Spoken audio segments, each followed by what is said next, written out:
Tonight, raging floodwaters sweeping over roads, swelling rivers, destroying homes.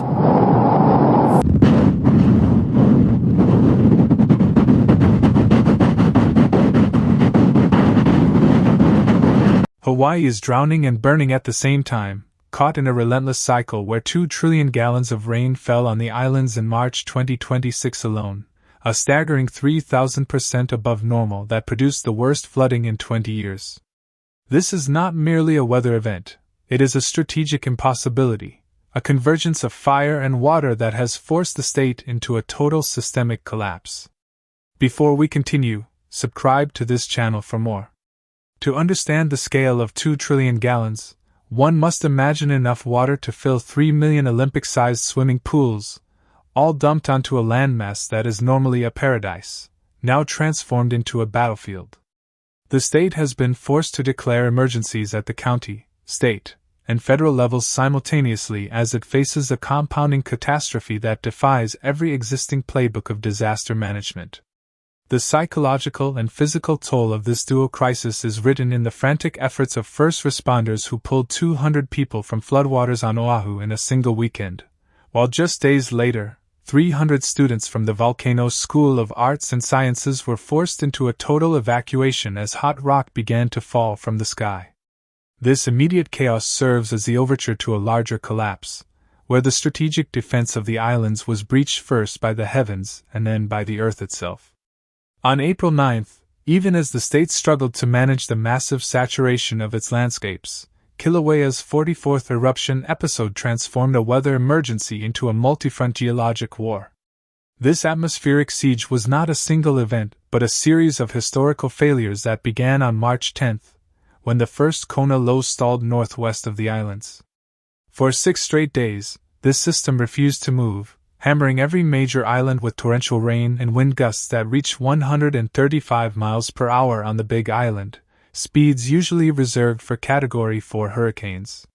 The scale of this meteorological assault was underscored on March 13th, when Honolulu recorded 5.51 inches of rain in a single day, obliterating a daily record that had stood for 75 years since 1951. By March 16th, the situation had escalated from a record-breaking month to an existential threat, as communities across Maui recorded a cumulative 62 inches of rainfall. But the real danger was the timing. Before the floodwaters of the first storm could even begin to recede, a second rain bomb arrived on March 19th. This second Kona low parked itself directly over Oahu, dropping 2 to 4 inches of rain per hour into the Manoa and Palolo valleys. In the world of hydrology, this was the moment the trap was set. The ground, every inch of it across the entire state, was saturated beyond capacity. This meant the soil had reached a terminal state where it could not absorb another drop, and every new inch of rain ran directly into streets, homes, and critical infrastructure that was already buckling. By March 20th, flash flooding had swallowed the North Shore, forcing the evacuation of 5,500 people as the islands reached their breaking point. It was against this backdrop of environmental exhaustion that the Earth itself began to shift. On April 8th, one day before the geologic pivot, Hawaii County Mayor Kimo Alameda signed an emergency proclamation using language no Hawaiian official has ever had to use before. He cited concurrent volcanic and coastal hazards alongside flooding, telling reporters he was bracing for a nightmare scenario where a low-pressure system combined with volcanic activity to create a disaster without precedent. His warnings were realized at 11:10 in the morning on April 9th when Kilauea's north vent cracked open. Lava began fountaining from the Halemaumau crater, and within hours, the fountain had grown to 800 feet. To put that in perspective, that is nearly the height of a 70-story building, a pillar of fire erupting into a sky that was still dumping rain. The NOAA A. Washington Volcanic Ash Advisory Center tracked the resulting ash plume as it climbed to 16,000 feet above sea level, while rangers at Hawaii Volcanoes National Park reported softball-sized chunks of volcanic rock, known as tephra, raining down near the Kilauea military camp overlook. For the residents of the Volcano Golf Course subdivision 3 miles northeast of the crater, the reality was visceral. they woke to find 10 inches of volcanic rock blanketing their yards, their cars, and their roofs. But the real danger wasn't just the fire, it was the air. The volcano began emitting 28,000 tons of sulfur dioxide per day during this single episode. This figure is staggering, representing roughly 4 times the sulfur dioxide output of the entire United States industrial sector in a single day, all concentrated over a single island. The Hawaii Department of Health was forced to issue urgent VG advisories for the Kau and Kona districts, warning residents with asthma or respiratory conditions that their very environment had become toxic, advising them to stay indoors and seal their windows against the poisonous atmosphere. This physical devastation has exposed the profound infrastructure of isolation that defines Hawaii. The islands sit in the middle of the Pacific Ocean, 2,400 miles from the nearest continent. There is no neighboring state to drive supplies from, and there are no alternative highways when the primary arteries of commerce buckle.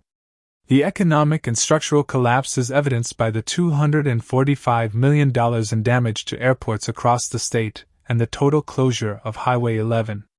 This road is the only lifeline connecting 2 of the Big Island's largest districts, and its closure between mile markers 25 and 40 left the communities of Puna and Kau cut off entirely, isolated from medical care and emergency supplies while the earth beneath them burned.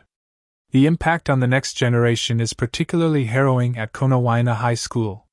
This century-old institution on the Kona coast has not held an in-person class since March 19. The damage is catastrophic, with 96 of its 124 classrooms destroyed. The library and the gymnasium, the heart of the school's community, are wrecked, contributing to a $37 million repair bill for this single facility.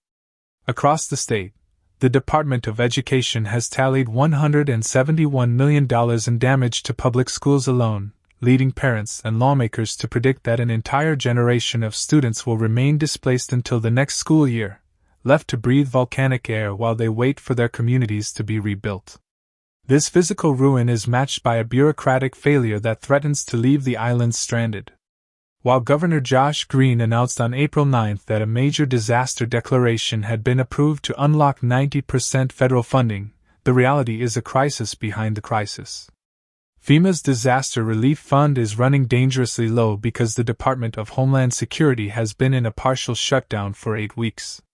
A $26 billion appropriations bill that would replenish these funds remains stalled in the legislature.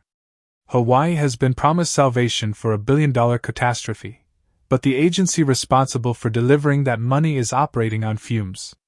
This is the so what of the disaster.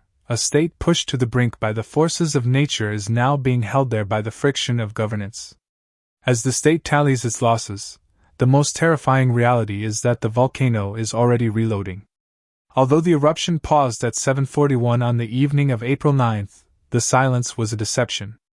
By the morning of April 10, USGS tilt meters had already recorded 2.1 microradians of recovery.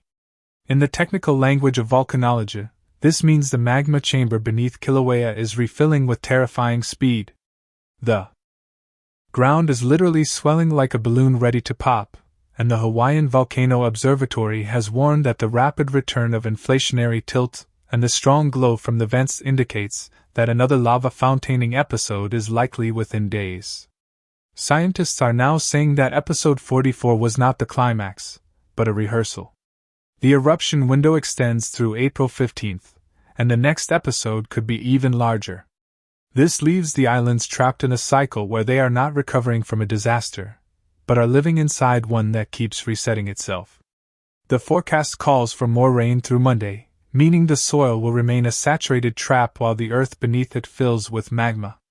300 students and thousands of residents are left in a state of perpetual vigil, waiting to see if their schools and homes still exist while the sky above them refuses to stop falling and the ground beneath them prepares for its next violent exhale.